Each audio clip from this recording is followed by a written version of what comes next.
मुलांना आईबापांना सांभाळण्याकडे लक्ष देण्याकडे वेळ नाही.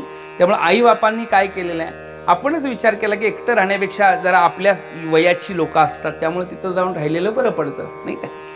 एक पोरगा आपल्या बापाला घेऊन वृद्धाश्रमात गेला आणि वृद्धाश्रमात गेल्यानंतर तिथं तो पैसे पेमेंट पे करत होता. तोपर्यंत बाप त्या मॅनेजरशी बोलत होता. त्या पोरगाच येऊन त्या मॅनेजरशी म्हटला की आमच्या वडिलांची तुमची ओळख कशी काय आहे, काय ओळख आहे काय. तो म्हटला ही आत्ताची ओळख नाही म्हटली, फार जुनी ओळख आहे. तो म्हटला कधीची ओळख आहे. म्हटला जेव्हा हे त्यांच्या आई बापाला सोडायला आले तेव्हाची ओळख आहे. हे त्यांचे केले कर्म झाले, केलेल्या कर्माचाच परिणाम होतो महाराज. बरं काय सांगायचं आहे, विचित्र अवस्थेचा भाव काय तर आपण संस्कार द्यायला कुठेतरी चुकतो. वास्तविक कोणीकडं एकाकडं चूक होत, संस्कार कुठेतरी द्यायला कमी पडतात.